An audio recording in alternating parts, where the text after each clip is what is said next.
கிதியோனின் நாட்களில் 40 வருஷம் அமைதலாயிருந்தது. 40 வருஷம் அமைதியாயிருந்தது. ஹல்லேலூயா. 7 ஆண்டுகள் இழப்புகளை சந்தித்தார்கள், நஷ்டங்களை சந்தித்தார்கள். மழை பெய்தவுடனே ஏர் உழுது கோதுமைகளை விதைப்பார்கள், களை எடுப்பார்கள். அறுவடைக்கு தயாராக இருக்கும் பொழுது எப்படியாகிலும் அறுவடை செய்து அதனுடைய பலனை புசிப்போம் ருசிப்போம் என்று ஜனங்கள் நினைத்து கொண்டிருக்கும் பொழுது வெட்டுக்கிளி போல மீதியானிய கூட்டம் படையெடுத்து வரும். வந்து இவங்களுடைய வெள்ளாமையில் இருக்கிற அந்த கோதுமைகளை அறுத்து அதை போரடித்து ஒட்டகங்கள் மேல் வைத்து கொண்டு போய்விடும். 7 ஆண்டுகள். ஆனால் இவர்களுக்குள்ளே ஒரு நியாயாதிபதியை எழுப்பினார். அவருடைய பெயர் கிதியோன். அவர் தன்னுடைய திராட்சை ஆலைக்கு பின்னாடி கோதுமை கதிர்களை போரடித்து கொண்டிருக்கும் பொழுது கர்த்தருடைய ஆவியானவர் அவருக்கு தரிசனமாகி, பராக்கிரமசாலியே, கர்த்தர் உன்னோடு கூட இருக்கிறார் என்று சொல்லுகிறார். உடனே அவர் சொல்லுகிறார், கர்த்தர் எங்களோடு இருந்தால் இப்படி நடப்பது என்ன? எங்கள் பிதாக்களின் வாழ்க்கையிலே செய்த அற்புதங்கள் எங்கே என்று ஆண்டவரிடத்தில் கேட்கும் பொழுது கர்த்தர் சொல்லுகிறார், ஒரு மனுஷனை முறியடிக்கிறது போல நீ மீதியானியரை முறியடிப்ப, நான் உன்னோடு கூட இருப்பேன்னு சொல்லி ஆண்டவர் கிதியோனை எழுப்பி அந்த மீதியானிய படைகளை ஓட ஓட ஓட ஓட துரத்துறாரு. துரத்தி அடித்தது மாத்திரம் அல்ல, அவர்கள் தலையெடுக்காதபடிக்கு கிட்டத்தட்ட 40 வருஷம் கர்த்தர் அவர்களை தாழ்த்தி போட்டிருந்தார், அடக்கி போட்டிருந்தார். அந்த மக்களுக்கு அமைதியை கொடுத்திருந்தார். அல்லேலூயா. திரும்ப தலையெடுக்க முடியல. அந்த பிரச்சனை, அந்த வியாதி, அந்த நஷ்டம், அந்த இழப்பு என் வாழ்க்கையில மறுபடியும் என்ன சந்திச்சிடக்கூடாது, அதை நினைச்சாலே எனக்கு கஷ்டமா இருக்குது, அப்படியெல்லாம் நீங்க யோசிக்கிறது உண்டு அல்லவா? இந்த ஜனங்கள் போல உங்களுடைய வாழ்க்கையிலையும் உங்களுக்குள்ளேயும் ஒரு கிதியோனை நீங்கள் எழுப்புவீர்கள் என்றால் நிச்சயமா எதிரி தலையெடுக்காதபடி, பிரச்சனை தலையெடுக்காதபடிக்கு உங்க வாழ்க்கையை அமைதியாய் காத்துக்கொள்ளலாம், சமாதானமாய் காத்துக்கொள்ளலாம். இங்கே தெளிவாய் கூறப்பட்டிருக்கிற வார்த்தை, கிதியோனின் நாட்களிலே தேசம் 40 வருஷம் அமைதலாயிருந்தது. உங்களுக்குள்ளேயும் உங்க குடும்பத்திற்குள்ளேயும் இந்த கிதியோனின் நாட்கள் இருந்தால், உங்களுக்குள்ளே அந்த கிதியோன் இருந்தால் நிச்சயமாக எதிரி எழும்ப முடியாது. நீங்கள் ஏற்கனவே சந்தித்த அந்த பிரச்சனைகள் எழும்ப முடியாது. ஆமென். கைகளை ஒருத்தர் ஒரு அல்லேலூயா சொல்லுங்களேன். ஹல்லேலூயா. இங்கே இன்னொரு காரியத்தையும் கர்த்தர் செய்கிறார் பாருங்களேன். நியாயாதிபதிகளின் புஸ்தகத்தில் 8வது அதிகாரம் 35வது வசனம். கிதியோன் என்னும் யெருபகால், கிதியோன் என்னும் யெருபகால் இஸ்ரவேலுக்கு செய்த சகல நன்மைக்கும் தக்க தயவை, ஒரு நன்மை அல்ல, 2 நன்மை அல்ல, 3 நன்மை அல்ல, சகல நன்மை, எல்லா விதத்திலையும் இந்த கிதியோன் மக்களுக்கு நன்மை செய்திருக்கிறார். அல்லேலூயா. பக்கத்துங்களை பார்த்து சொல்லுங்களேன், உங்களுக்குள்ளே கிதியோன் எழும்புவார் என்றால், நல்ல கையை பிடிச்சு சொல்லுங்களேன், உங்களுக்குள்ளே கிதியோன் எழும்புவார் என்றால். வாலிபர்கள் சொல்லுங்க, முகத்தை பார்த்து, உங்களுக்குள்ள இப்ப வேற யாரெல்லாமோ இருக்கலாம், கிதியோன் எழும்புவார் என்றால் உங்க வாழ்க்கையில சகல நன்மைகளும் இறங்கி வரும். ஒரு பக்கம் சத்துரு எழும்ப முடியாதபடி ஒரு தடை, இன்னொரு பக்கம் நன்மை நன்மை ஆசீர்வாதம் வந்துகிட்டே இருக்கும். கிதியோனின் நாட்கள்ல அவன் உயிரோடு இருந்த நாள் வரைக்கும் ஜனங்கள் நன்மையை பெற்றார்கள். ஏதோ ஒரு விதத்தில் நன்மை வந்து கொண்டே இருந்தது. நல்ல கைத்தட்டி தேவனுக்கு மகிமை செலுத்துவோமா. ஹல்லேலூயா. அந்த கிதியோன் நமக்குள்ள என்ன செய்யணும்? எழும்ப வேண்டும். அந்த கிதியோன் இருக்கும் பொழுது அந்த பழைய பிரச்சனைகளை நம்ம சந்திக்காம அது தடுக்கப்படும். புதிய நன்மைகளை நம்ம பெற்றுக்கொண்டே இருப்போம். இந்த கிதியோன் அப்படிங்கிற அந்த பேருக்கு அர்த்தம் வெற்றவன் அர்த்தம். என்ன அர்த்தம்? வெற்றவன், வீரன் அப்படின்னு அர்த்தம். இவர் ஒரு நியாயாதிபதி. யோசேப்பினுடைய குமாரர்கள் 2 பேர், எப்ராயிம், மனாசே. அந்த மனாசேனுடைய மூத்த மகன், யோசேப்பினுடைய மூத்த மகன் மனாசேனுடைய குடும்பத்தில், வம்சத்தில் வந்த ஒரு நியாயாதிபதி தான் இந்த கிதியோன். அவருடைய பேருக்கு ஏற்றாற் போலவே அவருடைய வாழ்க்கையும் இருந்தது. வெற்றவன். எதை வெற்றவன்? எதை வெற்றவன்? அல்லேலூயா. சத்துரு எழும்ப முடியாதபடிக்கு, சத்துருவனுடைய தலை எழும்ப முடியாதபடிக்கு தன்னுடைய வீரத்தை, தன்னுடைய விசுவாசத்தை, தன்னுடைய தன்மையை வெளிப்படுத்துகிற ஒரு மனுஷன். ஆமென். கைகள் ஒரு தலையிலே சொல்லுங்களேன், ஹல்லேலூயா. இந்த கிதியோனை குறித்து தான் நாம் பார்க்க போகிறோம். நம் வாழ்வில் எழும்ப வேண்டிய கிதியோன், அப்படி போட்டுக்கலாம் செய்தி. நம் வாழ்வில் எழும்ப வேண்டிய கிதியோன். 4 காரியத்தை நான் உங்களுக்கு சொல்கிறேன். பிரதர், இந்த கிதியோன் உங்களுக்குள்ளே, உங்கள் குடும்பத்துக்குள்ளே எழும்புவார் என்றால், உங்களுடைய பழைய பிரச்சனை, பழைய வியாதி, பழைய கண்ணீரின் அனுபவங்கள், நஷ்டங்கள், இழப்புகள் எழும்பாது. கிதியோனே அது பார்க்கும், எழும்பி உங்கள் வாழ்க்கையில் அந்த கிதியோன் இருக்கிறத பார்த்து அப்படியே தலையை கீழே போட்டுக்கிறோம். மறுபடியும் எழும்பி பார்க்கும், இந்த கிதியோன் உங்கள் வாழ்க்கையில் இருக்கிறத பார்த்து மறுபடியும் உள்ளே போட்டுக்கிறோம். அமைதி, சமாதானம் உங்கள் குடும்பத்தில், நன்மை, ஆசீர்வாதம் உங்கள் வாழ்க்கையில் நிரம்பி இருக்கும். தேவன் அப்படி அற்புதங்களை செய்வார். ஆமென். முதலாவதாக வாசிக்கலாம் நியாயாதிபதிகளின் புஸ்தகம் 8வது அதிகாரம் 33வது வசனம். கிதியோன் மரித்த பின், கிதியோன் மரித்த பின் இஸ்ரவேல் புத்திரர் திரும்பவும் பாகால்களை பின்பற்றி சோரம் போய் பாகால் பேரித்தை தங்களுக்கு தேவனாக வைத்துக் கொண்டார்கள். நான் சொல்லுகிறத நல்லா கவனிங்க. கிதியோன் என்பவன் கல். என்ன கல்? உலகத்தில் நிறைய கல்லுகள் இருக்கும். மயில் கல், அடுத்து கட்டடத்திற்கு கட்டப்படுகிற கல், எரியிறதுக்கு பயன்படுத்துகிற கல், அந்த மாதிரி. ஆனால் கிதியோன் அப்படிப்பட்ட ஒரு கல் அல்ல, தடைக்கல். கிதியோன் என்ன கல் சொல்லுங்களேன்? தடைக்கல்.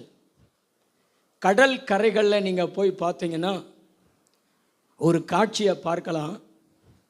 பெரிய பெரிய பெரிய பெரிய பாறாங்கற்களை போட்டிருப்பாங்க. மலைகளிலிருந்து வெட்டி எடுத்து அந்த கடல் ஓரத்தில் போட்டிருப்பாங்க.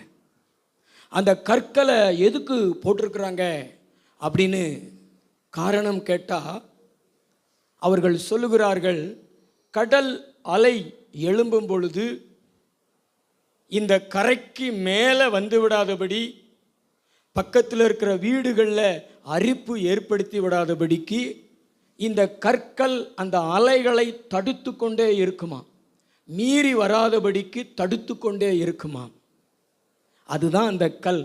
அதுக்கு பேர் தடைக்கல். அதே மாதிரி நம்முடைய வாழ்க்கையில், நம்முடைய குடும்பத்துக்குள்ள விக்கிரக ஆராதனைகள் ஏதோ ஒரு வழியில் எழும்பி விடாதபடிக்கு அதை நம்ம தடுத்து கொண்டே இருப்போம் என்றால், நமக்குள்ளே, நம்முடைய சிந்தனையில் ஒரு தடைக்கல் இருக்கிறது. அந்த தடைக்கல் தாங்க கிதியோன். அல்லேலூயா. இந்த விக்கிரகம் இருக்குது பார்த்தீங்களா? விக்கிரகம் ஏதாவது ஒரு விதத்தில் ஒரு மனுஷனுக்குள்ள, அவனுடைய மண்டைக்குள்ள, அவனுடைய இருதயத்துக்குள்ள அது புகுந்து வெளிப்பட விரும்பும். சில பேரெல்லாம் நான் பார்ப்பேன், கழுத்தில் சிலுவையை போட்டிருப்பாங்க, கையில் பல கயிறுகளை கட்டியிருப்பாங்க. பெற்றோர்கள் இதையெல்லாம் நீங்கள் பார்க்குறீங்கன்னா கொதித்து எழும்பி அதுக்கு தடை செய்ய வேண்டும். உங்களுடைய வாழ்க்கையிலையும், தம்பி சந்திரகாசன், நான் சொல்றது கவனிக்கிறியா? நிமிர்ந்து பார். உங்களுடைய வாழ்க்கையிலையும் விக்கிரக ஆராதனை செய்வதற்கு நீங்கள் இடம் கொடுக்கக்கூடாது. ஒரு துளி அளவு கூட உங்களுக்குள்ளே எழும்ப விடக்கூடாது, உங்கள் குடும்பத்துக்குள்ளே எழும்ப விடக்கூடாது. நீ கிதியோனா இருக்கிற வரைக்கும் உன் பழைய பிரச்சனைகளை தலை தூர்க்கிறத நீ பார்க்க மாட்ட. உன் வாழ்க்கையில் நஷ்டத்தை இழப்பை நீ சந்திக்க மாட்ட. உன் வாழ்க்கையில் நன்மையும் கிருபையும் உன்னை தொடரும். ஆனால் நீ அந்த பழைய விக்கிரகத்துக்கு மறுபடியும் மறுபடியும் மறுபடியும் இடம் கொடுத்து இந்த விக்கிரக ஆராதனை செய்வீனா உனக்குள்ள கிதியோன் இல்லை, உனக்குள்ள கிதியோன் இல்லை. அதனால அந்த மீதியானியன் தலை தூக்கத்தான் செய்வான். எனக்குள்ளே தடைக்கல் இருக்கிறது, தடைக்கல் இருக்கிறது. எனக்குள்ளே வரமாட்டேன், என் குடும்பத்துக்குள்ளே வரமாட்டேன், என் பிள்ளைகளுக்குள்ளே வரவிட மாட்டேன். நான் விக்கிரக ஆராதனைக்கு தடைக்கல் என்று சொல்லி நீங்க தடைக்கல்லா இருந்தீங்கன்னா ஆண்டவர் உங்களை மூளைக்கல்லாக ஆண்டவர் மாத்திடுவார். தலைக்கு மூளைக்கல்லாக தேவன் மாத்திடுவார். இந்த கல்லின் மேல் என் சபையை கட்டுவேன், பாதாளத்தின் வாசல்கள் இதை மேற்கொள்வதில்லை என்று ஆண்டவர் சொன்ன அந்த வாக்கு தத்தத்தை நிறைவேற்றுவார்.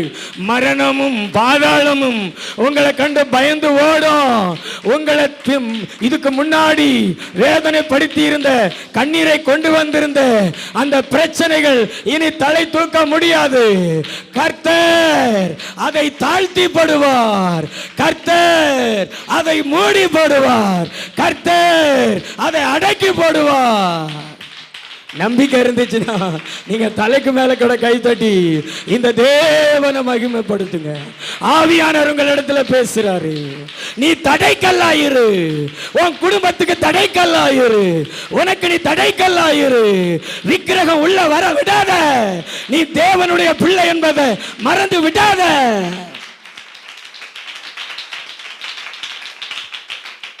நாற்பது வருஷங்க பிரதர், ஒரு குடும்பத்திற்குள் மாத்திரமல்ல, ஒரு கோத்திரத்துக்குள் மாத்திரமல்ல, 12 கோத்திரத்துக்குள்ளேயும் விக்கிரக ஆராதனை தலை தூக்க விடாதபடி தடுத்து நின்ற மனுஷன் கிதியோன். 1 வருஷம் 2 வருஷம் அல்ல, 40 இயர்ஸ் அவன் உயிரோடு இருந்த நாளெல்லாம் ஒரு பயல விக்கிரக ஆராதனை செய்யல. அப்ப அவன் எப்படி தடுத்திருப்பான் பாருங்களேன். அவனுக்குள்ள அந்த விக்கிரக ஆராதனை குறித்து எவ்வளவு வைராக்கியம் இருந்திருக்கும். இன்னைக்கு கிதியோன்கள் உங்களுக்குள் வர வேண்டும். ஆமென். கைகளோடு அல்லேலூயா சொல்லுங்களேன். அல்லேலூயா. இவருடைய ஆரம்ப காலத்திலேயே விக்கிரகத்தை ஆராதிக்காதவராக இருந்திருக்கிறாரு. விக்கிரக பலிபீடத்தை உடைச்சிருக்கிறாரு.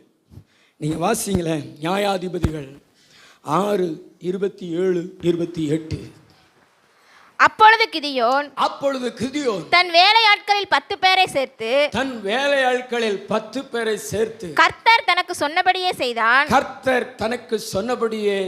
அவன் தன் தகப்பன் குடும்பத்தாருக்கும் அந்த ஊர் மனுஷருக்கும் பயப்பட்டபடியினாலே அதை பகலிலே செய்யாமல் இரவிலே செய்தான். அந்த ஊர் மனுஷர் காலமே எழுந்திருந்த போது இதோ பாகாலின் பலிபீடம் தகர்க்கப்பட்டதும் அதன் அருகே இருந்த தோப்பு வெட்டி போடப்பட்டதும் கட்டப்பட்டிருந்த பலிபீடத்தின் மேல் அந்த 2ஆம் காலை பலியிடப்பட்டதுமாய் இருக்க, அந்த 2ஆம் காலை பலியிடப்பட்டிருக்க. போதும். நம்ம ஆளு ஒரு ஆளா இருந்து குடும்பத்துக்குள்ள இருந்த விக்கிரகத்தையே உடைச்சிருக்கிறாரு. அவங்க குடும்பத்தில் அவங்க அப்பாவே ஒரு தோப்பு வச்சிருந்தாரு. என்ன தோப்பு? நம்ம அப்பாலாம் என்ன தோப்பு வச்சிருப்பாரு? மாந்தோப்பு, கொய்யா தோப்பு, அப்படி எங்கே பாஸ்டர் எங்கள் அப்பா வச்சுருக்கிறார். நீங்கள் கிராமங்களில் பிறந்திருந்தீங்கன்னா, அதாவது மேற்கு தொடர்ச்சி மலை அடிவாரத்துல எல்லாம் உங்கள் ஊர் அமைஞ்சிருந்துச்சுன்னா கண்டிப்பாக ஒரு தென்னந்தோப்போ ஒரு மாந்தோப்போ ஒரு ஏதோ ஒரு தோப்பு வச்சுருந்துருப்பார். நம்ம ஊரில் பட்டாசு தொழில்னால தோப்புகள் இல்லை. ஆமென். கர்த்தர் நல்லவர். இங்கே கிதியோனுடைய அப்பா ஒரு தோப்பு வச்சுருந்தார். என்ன தோப்பு? விக்கிரக தோப்பு. ஒரு விக்கிரகம் கிடையாது, மரங்களாக இருக்கும். அந்த மரங்களுக்கு கீழே எல்லாம் விக்கிரகம் இருக்கும். ஒரு தோப்பு, விக்கிரக தோப்பு. இவங்க அப்பாவுக்குரியது. ஆனா அப்பாவுக்கு விக்கிரக தோப்பு இருந்தாலும் பிள்ளைக்கு அதுல ஈடுபாடு இல்லை. அதனாலதான் பராக்கிரமசாலியே கர்த்தர் உன்னோடு இருக்கிறார்னு தேடி வந்தாரு. நம்ம ஆண்டவர் சும்மா தேடி வர மாட்டாரு. தம்பி, உன்னையும் ஒரு நாள் தேடி வரணும்னா நீ அவரை கவரணும். இந்த கிதியோன் அப்பா விக்கிரக தோப்பு வச்சிருந்தாலும் விக்கிரக வழிபாடு செய்தாலும் இவர் விக்கிரக ஆராதனை செய்யல. அதை நான் எப்படி சொல்றேன்னா, இவர் தன்னுடைய கோதுமை கதிர்களை தன்னுடைய திராட்சை ஆலைக்கு பின்னாடி போரடிச்சு கொண்டிருந்த போது ஆண்டவர் அவருக்கு தரிசனமாகி பராக்கிரமசாலியே கர்த்தர் உன்னோடு இருக்கிறார்னு சொல்றாரு. உடனே இவர் என்ன சொல்றாரு தெரியுமா? கர்த்தாவே, கர்த்தர் எங்களோடு இருந்தால் எங்கள் வாழ்க்கையில் இப்படியெல்லாம் நடக்கிறது ஏன்? நீர் எங்களை எகிப்திலிருந்து கொண்டு வரவில்லையா? எங்கள் பிதாக்கள் வாழ்க்கையில் செய்த அற்புதங்கள் எங்கேன்னு கேட்குறாரு. எங்கள் அற்புதங்கள் எங்கே? அதான் ஒரு விசுவாச வீரனுக்கு அழகு. ஒரு விசுவாச வீரன் அப்படித்தான் கேட்கணும். உங்கள் வாழ்க்கையில் ஒரு கஷ்டம் வந்துருச்சுன்னா, ஒரு பிரச்சனை வந்துருச்சுன்னா, ஒரு வியாதி வந்துருச்சுன்னா, ஒரு பேய் பிடிச்சிச்சு அப்படின்னா உங்களுடைய மைண்டு அங்கே போகலாமா, இங்கே போகலாமா, அந்த மந்திரக்காரண்ட போகலாமா, அந்த குறியாரண்ட போகலாமா, அதை செய்யலாமா, அப்படித்தானே யோசிக்கும். ஆனால் கிதியோனுக்கு அப்படியெல்லாம் யோசிக்க தெரில. அவர் யோசித்தது என்னன்னா, எங்கள் பிதாக்களின் வாழ்க்கையிலே ஆண்டவர் செங்கடலை பிளந்திருக்கிறாரு, யோர்தானை நிறுத்தி இருக்கிறாரு, எரிகோ கோட்டைகளை உடைச்சிருக்கிறாரு. அப்படி என்றால் என் தெய்வம் இந்த பிரச்சனைகளையும் மாற்றுவதற்கு வல்லவர் என்று சொல்லி அவர் மேல விசுவாசம் வைத்து அற்புதங்களை தேடிக் கொண்டிருந்தார் இந்த கிதியோன். எங்கள் பிதாக்களின் வாழ்க்கையில செய்த அற்புதங்கள் எங்கே? நீங்களும் கேளுங்க. வாழ்க்கையில் என்ன கஷ்டம் வந்தாலும், என்ன பாடு வந்தாலும், என்ன வியாதி வந்தாலும் இயேசுநாதர்கிட்ட கேளுங்க. அன்னைக்கு இஸ்ரவேல் தேசத்தில் நீங்கள் அற்புதங்களை செய்தீங்களே, 18 வருஷமா நிமிர முடியாது இருந்த கூனியை நிமிர வச்சுங்களே, என்னையும் சுகமாக்குங்க, என்னையும் சுகமாக்குங்க அப்படின்னு கேளுங்க. ஆண்டவர் அற்புதம் செய்வார். விசுவாசிக்கிறவனை வெட்கப்படுத்தாத தெய்வம் ஒரு தெய்வம், அவர் பேர் இயேசு தெய்வம். அல்லேலூயா. அவன் எந்த அளவுக்கு விசுவாசிக்கிறானோ அந்த அளவுக்கு அவனை கனப்படுத்துகிற தெய்வம் இயேசு தெய்வம். இந்த கிதியோனை தேடி வந்த தெய்வம் அல்லவா? அது அவனுக்கு கொடுக்கப்பட்ட கனம் அல்லவா? சகோதரிகளே, உங்களுடைய வாழ்க்கையில பிரச்சனைகள், போராட்டங்கள், இழப்புகள், நஷ்டங்கள் என்றால் ஆண்டவரிடத்தில் அற்புதத்தை தேடுங்க, அற்புதத்தை எதிர்பாருங்க. எங்கே என்னுடைய அற்புதம்? எங்கள் பிதாக்கள் வாழ்க்கையில செய்த அற்புதங்கள் எங்கே? பைபிள்ல நீங்க செய்த அற்புதங்கள் எங்கே? நீர் இன்னைக்கு உயிரோடு இருக்கிறீரப்பா, இந்த பிரச்சனையை மாத்துங்கப்பான்னு சொல்லி ஜெபம் பண்ணுங்களேன். கர்த்தர் உங்களை தேடி வருவாரு, உங்களுக்கு அதிசயம் செய்வாரு. மீதியானியரை ஓட ஓட துரத்துனது மாதிரி உங்களுக்கு விரோதமா போராடுகிற இந்த நஷ்டத்தின் ஆவிகள், கஷ்டத்தின் ஆவிகள், கண்ணீரின் ஆவிகள் இதெல்லாம் ஓட ஓட துரத்தி சமாதானத்தை தருவாரு, அமைதியை தருவாரு. ஹல்லேலூயா. அந்த மாதிரி கேள்வி கேட்ட மனுஷனிடத்தில் ஆண்டவர் சொல்றாரு, நீ உங்க அப்பாவுக்கு இருக்கிற காளையில 2வது காளைய நீ எனக்கு கொண்டு வந்து ஒரு பலிப்பீடம் கட்டி பலி செலுத்து. உங்கள் அப்பாவுக்கு இருக்கிற விக்கிரக தோப்புகளெல்லாம் வெட்டி போட்டுரு, அந்த பலிப்பீடங்களெல்லாம் உடைச்சி போட்டுருன்னு சொன்னார். இவர் அதை பகலில் செஞ்சால் மக்கள் போராடுவாங்களேன்னு சொல்லிட்டு யாருக்கும் தெரியாமல் இரவில் போய் அந்த விக்கிரக தோப்பெல்லாம் வெட்டி அந்த பலிப்பீடத்தெல்லாம் உடைச்சி அது மேலே இந்த 2வது காளையை பலி செலுத்திட்டு வந்துட்டார் வீட்டுக்கு. காலையில் எந்திரிச்சு பார்க்குறாங்க மக்கள், பலிப்பீடம் உடஞ்சி கிடக்குது, பாகால் சிலை உடஞ்சி கிடக்குது. உடனே எல்லாரும் கிதியோன் வீட்டுக்கு வந்துட்டாங்க. நேர இவன் தான் அதை செஞ்சுருப்பான்னு உடனே கிதியோனுடைய அப்பாவுக்குள்ள ஆண்டவர் செயல்பட ஆரம்பிச்சிட்டார். கிதியோன் பக்கம் சேர்ந்துட்டார். நீங்கள் ஆராதிக்கிற, நீங்கள் வழிபடுகிற இந்த விக்கிரகம் ஒரு உயிருள்ளதாக இருந்தால் என் மகனை தண்டிக்கட்டும், நீங்கள் போங்க அப்படின்னு சொன்னோன்னே அவங்க போயிட்டாங்க. அதனால் அவருக்கு பேர் என்ன பேர் தெரியுமா? எருபாகால். ஆமாம், எடுத்து போட்டான், பாகாலை எடுத்து போட்டான். அதனால் அவனுக்கு பேர் என்ன பேர்? எருபாகால். கர்த்தர் அந்த இளம் வயசில், அந்த வாலிப வயசுலையே விக்கிரகத்தை வெறுக்கக்கூடிய குடும்பமே விக்கிரக ஆராதனைக்கு போனாலும் ஒரு மனுஷனாக கர்த்தருடைய அற்புதங்களை தேடின மனுஷன் தாங்க கிதியோன். அந்த கிதியோன் உனக்குள்ளே இருந்தால் மீதியானிய எந்த ஜன்மத்துக்கும் எழும்ப முடியாது, உனக்குள்ளே எழும்ப முடியாது, உன் குடும்பத்துக்குள்ளே எழும்ப முடியாது, உன் பிள்ளைகளுக்குள்ளே எழும்ப முடியாது. அதனால தான் பிசாசு நீ வேலை செய்கிற இடத்துலையோ அல்லது நண்பர்கள் மூலமாக ஏதோ ஒரு ரீசனை வச்சு உன்னை தூக்கிட்டு போயிடுறான். உன்னை தூக்கிட்டு போய் விக்கிரக ஆராதனை பண்ண வச்சிடறான். உனக்குள்ளே இருந்த வைராக்கியம் போயிடுது. உனக்குள்ளே விக்கிரக ஆராதனை வந்த உடனே அவன் எந்திரிச்சிருவான். பிரச்சனை. நீ அவனை தலையெடுக்காமல் செய்யணும்னா உனக்குள்ள ஒரு தடைக்கல் உன் மைண்டில்.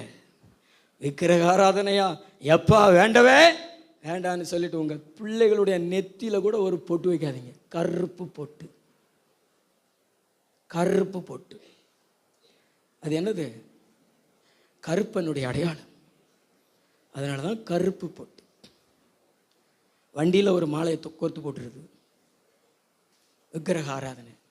புது வண்டி வாங்கியிருக்கோம். மாலை. மாலை எதுக்கு? ஜெபம் பண்ண வேண்டிதான், அதில் தண்ணியை தெளிக்க வேண்டிதான். நீ வாட்டில் உன் வண்டியை ஓட்டு. நீ காஷ்மீர் வரைக்கும் போயிட்டு வந்தாலும் உன் வண்டியில் கர்த்தர் இருந்து பத்திரமா கொண்டு வந்துடுவார். ஆமாம், அது கைத்தட்டு வர மாட்டேங்குது பாருங்களேன். இன்னும் சில பேருக்கு விக்கிரகம் எது தெரியுமா? விக்கிரகம் படிப்பு விக்கிரகமாக மாறிடும், பண விக்கிரகமாக மாறிடும், பொருளாசை விக்கிரகமாக மாறிடும், பிள்ளைகள் விக்கிரகமாக மாறிடுவாங்க. விக்கிரகம்னா எது தெரியுமா? தேவன் இருக்க வேண்டிய இடத்துல நீங்கள் எதை கொண்டு வந்து உட்கார வச்சாலும் அதுக்கு பேர் தான் விக்கிரகம். தேவனை வைக்க வேண்டிய இடத்துல உங்கள் பிள்ளைகளை வச்சாலும் அதுக்கு பேர் விக்கிரகம். அதனால தான் பிள்ளைகள் ஆசீர்வாதம் இல்லாமல் போயிடுறாங்க. பிள்ளைகள் முரட்டாட்டம் உள்ள பிள்ளைகளை மாறிடுறாங்க. பிள்ளைகள் அடங்காத பிள்ளைகளை மாறிவிடுகிறார்கள். பைபிளில் ஆபிரகாமினுடைய மகன் பேர் என்ன பேர்? ஈசாக்கு. அந்த ஈசாக்கினுடைய வாழ்க்கையில் நீங்கள் ஆரம்பம் முதல் கடைசி வரைக்கும் படித்து பாருங்களேன். ஒரு பியூர் பரிசுத்தவான். தாத்தா பல பொண்டாட்டிகள் கட்டியிருந்தாலும், அவருடைய பிள்ளை பல பொண்டாட்டிகள் கட்டியிருந்தாலும், ரெபெக்காள் என்கிற ஒரு மனைவிக்கு உண்மையாய் வாழ்ந்தவர். அவரை குறித்து வேதம் சொல்கிறது ஈசாக்கின் பயபக்திக்குரியவர். அவர் பேரே என்ன பேர்? பயபக்தி உள்ளவர். ஏன் தெரியுமா? ஆபிரகாம் பலிபீடம் கட்டி அந்த பலிபீடத்தில் ஆபிரகாமை கொண்டு போய் வச்சார். என் பிள்ளையை விட நீங்கள் தான் பெருசுன்னு சொல்லி. அதனால தான் ஆபிரகாமினுடைய பிள்ளை ஈசாக்க தேவன் ஆசீர்வதித்து நடத்தினார். அவருடைய வாழ்க்கை ஆசீர்வாதமாக இருந்தது. ஆவியானவர் உங்களை பார்த்து சொல்கிறார், உங்களுக்குரியவைகளை நீங்கள் தேவனுடைய இடத்துல வைக்காமல் தேவனை உங்களுக்குரியவைகளுக்கு மேலே வச்சு பாருங்களேன், நிச்சயமாக அது உங்களுக்கு ஆசீர்வாதமாக மாறும். விக்கிரகங்களை குறித்த ஒரு தடைகள் உங்களுடைய மனசில் வைங்க. பக்கத்தில் பார்த்து சொல்லுங்களேன், பூ வைக்கிற அந்த மண்டையில் பூவை தூக்கி போட்டுட்டு அந்த மண்டைக்குள்ளே அந்த சிந்தனையில் விக்கிரகத்திற்கு தடையை ஏற்படுத்துகிற ஒரு கல்லை வைங்க. அந்த எண்ணத்தை வைங்க. இயேசு தான் தெய்வம், இயேசு தான் தெய்வம். அவரை தவிர இந்த உலகத்தில் வேறு எதையுமே ஆராதிக்கக்கூடாது அப்படி சொல்லிட்டு ஆண்டவர் உங்களுக்கு கொடுக்குற அந்த எண்ணத்தை உங்களுடைய சிந்தனை மண்டலத்தில் வைங்களேன். உங்களுடைய குடும்பத்தில் வைங்களேன், உங்கள் பிள்ளைகளிடத்தில் வைங்களேன். நல்ல 2 கைகளை தட்டி கர்த்தருக்கு ஸ்தோத்திரம் செலுத்துங்க. இவ்வளோதானே உங்கள் கை தட்டு. ஆவியானவர் உங்களை பார்த்து தான் பேசுகிறாரு. மனம் திரும்பு சகோதரா, மனம் திரும்புங்க. ஒருவேளை உன்னுடைய வாழ்க்கையில் அந்த நன்மை வருவதற்கு இந்த எண்ணங்கள் கூட தடையாக இருக்கலாம். நன்மை வருவதற்கு தடையாக இருக்கலாம். இந்த தடைக்கல்லை மனசில் வச்சு ஆண்டவர் மேலே விசுவாசமாயிரு, அவருடைய அற்புதங்களை தேடு. இப்படி கேள்வி கேளு. செங்கடலை பிளந்தாருன்னு சொன்னாங்களே, என் வாழ்க்கையில் ஒரு அற்புதம் எங்கே அப்படின்னு கேளு. நீ கேட்ட அடுத்த செகண்ட்லேயே உனக்கு அற்புதம் தேடி வரும். நீ கேள, அற்புதம் உனக்கு தேடி வரும். நான் ஆண்டவரிடத்தில் எத்தனையோ நாட்கள் அற்புதத்தை பெற்றிருக்கிறேன். நான் கேட்ட அடுத்த செகண்டில் ஆண்டவர் எனக்கு அற்புதம் செய்திருக்கிறார். ஒரு உற்சாகமாக அல்லேலூயா சொல்லுங்களேன். சாப்பாடு கூட ஆண்டவரிடத்தில் கேள்வி கேட்டு வாங்கி சாப்பிட்ருக்கிறேன். பைபிளில் ஒரு வசனம் உண்டே, ஸ்திரீயானவள் தன் கற்பத்தின் கணிக்கு இறங்காமல் தன் பாலகனை மறப்பாளோ, அவள் மறந்தாலும் நான் உன்னை மறப்பதில்லைன்னு சொல்லியிருக்கிறார்ல. சொல்லியிருக்கிறாரா இல்லையா? சத்தமாக சொல்லுங்க. சொல்லியிருக்கிறார். நான் ஆண்டவர்கிட்ட கேட்டேன், இந்த வசனத்துக்கு அர்த்தம் என்ன ஆண்டவரே? ஒரு நாள் காலையிலையும் சாப்பிடலை, மத்தியானமும் சாப்பிடலை. எங்கள் உறவினருடைய வீட்டில் நான் தங்கி இருந்தேன். அவங்க சாப்பாடு அரேஞ்ச் பண்ணவே இல்லை. ஒரு 3 மணி இருக்கும். அப்போ தான் அவங்க அதுக்கு அரேஞ்ச் பண்ணிக்கிட்டு இருந்தாங்க. அவங்ககிட்ட பணம் இல்லை, அதனால் வாங்கிட்டு வரதுக்கு லேட்டாகி 3 மணிக்கு மேலே அதை அரேஞ்ச் பண்ணிக்கிட்டு இருந்தாங்க. நமக்கு பசி பொறுக்க முடியல. எனக்கு வசனம் தெரியும், ரட்சிக்கப்படலை, எங்கள் அனுசனெலாம் பரல. ஆனால் இந்த வசனத்தெலாம் கேட்டிருக்கிறேன், சர்ச்சுக்கு போயிருக்கிற அனுபவம் இருக்கிறபடினால ஆண்டவர்கிட்ட இந்த வசனத்துக்கு அர்த்தம் என்னன்னு கேட்டேன். நான் உண்மையை சொல்கிறேன், இந்த வசனத்துக்கு அர்த்தம் என்ன ஆண்டவரே? இது அவிசுவாசம் கிடையாது, சந்தேகமும் கிடையாது. இது ஒரு விசுவாசம். எங்கே ஆண்டவர் என்ன? எனக்குள்ள ஒரு உணர்வை தேவன் கொடுத்தார். நீ எந்திரிச்சு நட அப்படி சொன்னார். நான் வாட்டில் எந்திரிச்சு ரோட்டு வழியாக நடந்தேன். ரோட்டு வழியாக நடந்தபோது எங்களுடைய அத்தை மகன், அவன் என்றைக்குமே நம்மளை கூப்பிட்டதே கிடையாது. அன்னைக்கு வீட்டுக்கு வாங்கன்னு கூட்டிகிட்டு போனான். வீட்டுக்கு கூட்டிகிட்டு போய் எங்கள் அத்தை, எங்கள் அப்பா கூட பிறந்த அத்தை அந்த ஊரில் இருக்கிறாங்க. அவங்க வீட்டில் இது நாள் வரைக்கும் நான் சாப்பிட்டதில்லை. ஆனால் இவன் உள்ளே கூட்டு போய் எங்கள் அத்தை என்னை உட்கார வச்சு சாப்பாடு கொடுக்குறாங்க. கீரை குழம்பு தட்டு நிறைய ஊற்றி வச்சுருக்குறாங்க. சாப்பிட்டு சாப்பாடு இல்லாத நான் சாப்பிட முடியலைன்னு மீதை வச்சுட்டு வந்தேன். அப்போ தான் நான் உணர்ந்தேன், இந்த தெய்வம் என்ன அற்புதம்னாலும் நம்ம வாழ்க்கையில் செய்வதற்கு அவர் வல்லவராக இருக்கிறார். இந்த தெய்வம் என்ன அற்புதம்னாலும் செய்வார். நல்லா கைத்தட்டி தேவனை மகிமைப்படுத்துங்களேன். கேளுங்க, அற்புதங்கள் எங்கே? கிதியோன் மாதிரி கேளுங்க, சந்தேகப்படாதீங்க. வேற எங்கேயாவது போகணும், வேறு எங்கேயாவது நமக்கு விடுதலை கிடைக்குமா அப்படின்னு நினைக்காதீங்க. இயேசு தான் பெரிய வல்லமை, இயேசு தான் பெரிய விடுதலை. இயேசுவுக்கு மேலே இந்த பூமியில் வல்லமை இல்லை. அவர் காற்றை அதட்டினவர், கடல் மேல் நடந்தவர், கடலை பிளந்தவர், கடலுக்குள் வெட்டாந்தரையிலே தன் ஜனங்களை நடக்க வைத்த சர்வ வல்லமை படைத்த ஒரே தெய்வம் யாருன்னா அது நம்முடைய ஆண்டவர் இயேசு மட்டும்தான். இவருக்கு மேலே இந்த பூமியில் வல்லமை இல்லை. யாக்கோப்புக்கு விரோதமான மந்திரவாதம் இல்லை, இஸ்ரவேலுக்கு விரோதமான குறி சொல்லுதலும் இல்லை அப்படின்னு வேதம் சொல்லுகிறது. நீ அங்கே இங்கே ஓடணும்னு நினைக்காத. இயேசுதான் தெய்வம்னு சொல்லிட்டு உன் முழங்கால்களை முடக்கி, இயேசுவே என் பிரச்சனைகளை மாத்தும், என் நோய்களை சுகமாக்கும், என் நஷ்டங்களை மாத்தும், என் கஷ்டங்களை மாத்துங்கன்னு சொல்லி ஜெபிச்சு பாரு மகளே. ஆண்டவர் நீ ஜெபிச்சு முடிக்கிறதுக்குள்ளேயே உன் வீட்டுக்கு முன்னாடி வந்து அற்புதத்தை நிறுத்துவாரு, அதிசயத்தை நிறுத்துவாரு. நம்பினா நல்ல தலைக்கு மேல கை தட்டி ஆவியில நிறைஞ்ச நம்பிக்கையோட கை தட்டி ஸ்தோத்திரம் பண்ணுங்களேன். ஆவியானவர் சில பேர் மேல இறங்குகிறாரு, சில பேருக்கு நான் அற்புதம் செய்வேன்னு சொல்றாரு.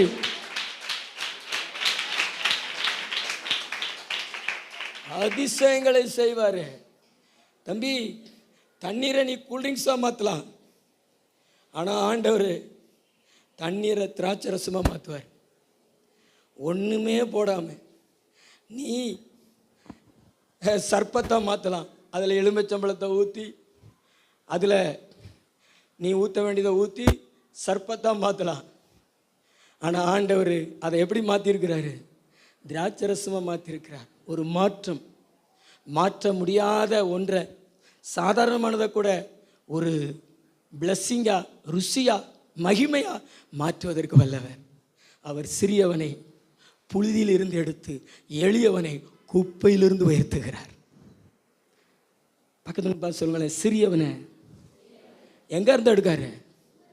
புழுதியிலிருந்து எடுத்து குப்பையிலிருந்து உயர்த்துகிறார். நம்ம ஆண்டவர் யாரையும் எங்கேயும் கொண்டு போய் வைப்பதற்கு ஒரு வல்லவராக இருக்கிறார். அல்லேலூயா.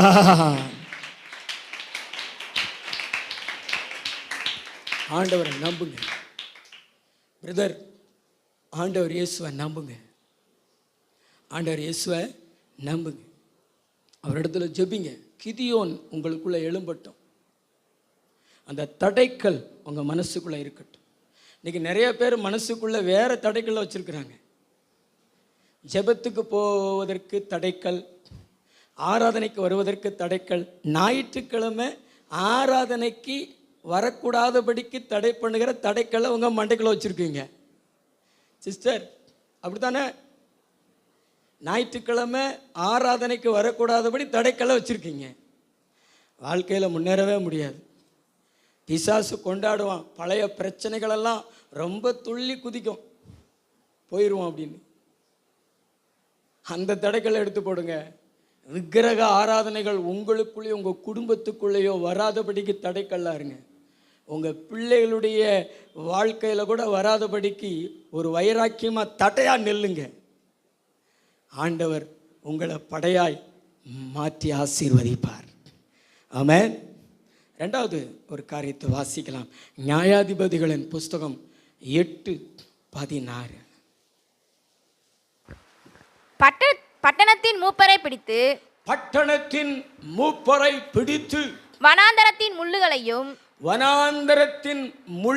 நெரிஞ்சில்களையும் கொண்டு வந்து அவைகளால் சுக்கோத்தின் மனுஷருக்கு புத்தி வர பண்ணி பெனுவேலின் கோபுரத்தை போதும். கிதியோன் முள்ளு, நெறிஞ்சு முள்ளு பார்த்துருக்கீங்களா? நெறிஞ்சு முள்ளு பார்த்துருக்கீங்களா? எத்தனை பேர் நெறிஞ்சு முள்ளு பார்த்துருக்கீங்களா? தரையில் படர்ந்து கிடக்கும். அதில் நீங்கள் காலை வச்சு அதை குத்திருச்சுன்னா அது சின்னோண்டு தான் இருக்கும். ஆனால் அது குத்திருச்சுன்னா வலிக்கும், கடுக்கும். அதே மாதிரி முள், வனாந்தரத்தின் முள் நீளமாக இருக்கும், கருவேல் முள், அந்த மாதிரி முள். அந்த மாதிரி முள் தான் கிதியோன்.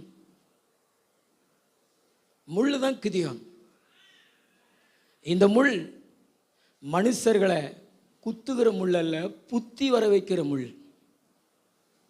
மனுஷர்களை குத்துகிற முள் அல்ல, புத்தி வர வைக்கிற முள். உங்களுக்குள்ள சில நேரம் புத்தி இல்லாமல் உங்களுக்குள்ளே நீங்கள் செயல்படுவீங்க, உங்களுடையவைகளை நீங்கள் செயல்படுவீங்க. ஆனால் உங்களுக்கு புத்தி வர வைப்பதற்கு ஒரு முள் உங்களுக்கு தேவையாக இருக்கிறது. நான் சரித்திர பின்னணியை நான் சொல்லுகிறேன். இந்த கிதியோன் 300 பேரோட இந்த மீதியானிய படைகளை துரத்தி கொண்டு போகிறார். யுத்தத்தில் ரொம்ப எனர்ஜியை செலவழித்த பின்பு என்ன உண்டாகும்? பசி உண்டாகும், தாகம் உண்டாகும். நான் சொல்லுறத கவனமாக கேளுங்க, பின்னாடி உள்ளவங்க. 300 வீரர்களுக்குமே பசி, ரொம்ப வெடாய்த்து போயிட்டாங்க. அப்போ இந்த கிதியோன் என்ன செய்கிறாருன்னா, பக்கத்தில் இருக்கக்கூடிய இஸ்ரவேலில் ஒரு பட்டணம் சுக்கோத், அங்கே போய் எங்கள் வீரர்களுக்கு கொஞ்சம் அப்பம் கொடுங்கன்னு கேட்குறாரு மூப்பர்கள்ட்ட. உடனே அவங்க சொல்கிறாங்க, அந்த மீதியானிய பிரபுக்களுடைய 2 பேரை சொல்லி, அவனுங்களெல்லாம் உங்கள் கையில் பிடிச்சிருக்கீங்களாக்கும், ஜெயிச்சிட்டிங்களாக்கும், உங்களுக்கு நாங்கள் அப்பம் தர, அவனுங்களை நீங்கள் பிடிக்கவும் முடியாது, நீங்கள் ஜெயிக்கவும் முடியாதுன்னு சொல்லி நிந்திக்கிறாங்க. உடனே இவர் சொல்கிறாரு, நான் போயிட்டு வருவேன், அவனுங்களை கையில் பிடிச்சிட்டு வருவேன், வந்த பின்பு உங்களை முள்ளுகளால் அடிப்பேன், நெரிஞ்சல்களால் அடிப்பேன் சொல்லிட்டு போகிறார். போய் அந்த பசியோடு தான் போய் முறியடிக்கிறாங்க. ஏன்னா கர்த்தர் பலன் இருக்குதுல்ல. ஏன்னா ஆண்டவர் ஏற்கனவே வாக்குத்தத்தம் கொடுத்துருக்கிறாரு, உனக்கு இருக்கிற இந்த பலத்தோட போ அப்படின்னா வேற எவனும் உனக்கு என்ன செய்ய மாட்டான், உதவி செய்ய மாட்டான். என் பலன் தான் உனக்கு கடைசி வரைக்கும் உதவியாக இருக்கும் அப்படின்னு ஆண்டவர் இந்த கிதியோனுக்கு வாக்கு பண்ணியிருந்தார். ஆண்டவருடைய பலத்தோடையே போய் அந்த மீதியானியர்கள் முறியடித்து அந்த 2 பிரபுக்களையும் கைது பண்ணி கொண்டுட்டு வந்து இந்த சுக்கோத்தின் பிரபுக்களுக்கு முன்னாடி வந்து விடுறான். விட்டுட்டு அங்கே இருக்கிற ஒரு பையன்ட்டு அந்த மூப்பர்களுடைய பேரெல்லாம் எழுதி கேட்டு அவனுங்களெல்லாம் வர வச்சு வனாந்திரத்தில் போய் முள்ளுகளையும் நெரிஞ்சல்களையும் கொண்டு வந்து அவங்களுக்கு புத்தி வர பண்ணுறான். நீ என்னை நிந்திச்சில, இனிமேல் நிந்திக்காத அப்படி சொல்லிட்டு புத்தி வர பண்ணினான். அதே மாதிரி தாங்க நமக்குள்ளேயே முள் இருக்கணுங்க, நமக்குள்ளேயே நெரிஞ்சல்கள் இருக்கணுங்க. இந்த முள் மற்றவங்களை வேதனைப்படுத்துகிற முள் அல்ல, மற்றவங்களை கண்ணீர் வடிக்க வைக்கிற முள் அல்ல. அண்ணாளுடைய கண்களில் கண்ணீரை வர வச்சது அது ஒரு முள். எல்கானாவினுடைய மனைவி, இன்னொரு மனைவி கண்ணீர் வடிக்க வைத்தாள், வார்த்தையினால் கண்ணீர் வடிக்க வைத்தாள். நீங்கள் அப்படிப்பட்ட முள்ளாக இருக்கக்கூடாது. ஆனால் உங்களுக்குள்ளேயே உங்களுக்கு புத்தி வர வைக்கிற ஒரு முள்ளாக இருக்கணும், நெரிஞ்சல்களாக இருக்கணும். ஏன்னா சில நேரங்களில் நம்ம மதியீனமாய் நடக்கிறது உண்டு. கர்த்தருடைய ஊழியத்துக்கு விரோதமாக, கர்த்தருடைய ஊழியக்காரனுக்கு விரோதமாக நம்முடைய வார்த்தைகளினாலேயோ அல்லது மனசிலையோ ஒரு நிந்தித்தலை நம்ம வெளிப்படுத்தி விடுறோமே, அதன் நிமித்தம் நமக்கு ஆசீர்வாதம் இல்லாமல் போய்விடுகிறது.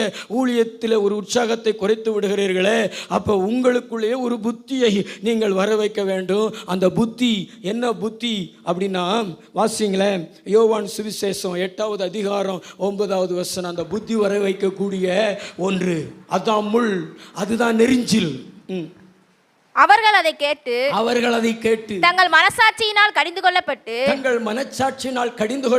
பெரியோர் முதல் சிறியோர் வரைக்கும் ஒவ்வொருவராய் போய்விட்டார்கள். இயேசு தனித்திருந்தார். அந்த ஸ்திரீ நடுவே நின்றாள். இயேசு நிமிர்ந்து அந்த ஸ்திரியை தவிர வேறொருவரையும் காணாமல், ஸ்திரியே, உன்மேல் குற்றம் சாட்டினவர்கள் எங்கே?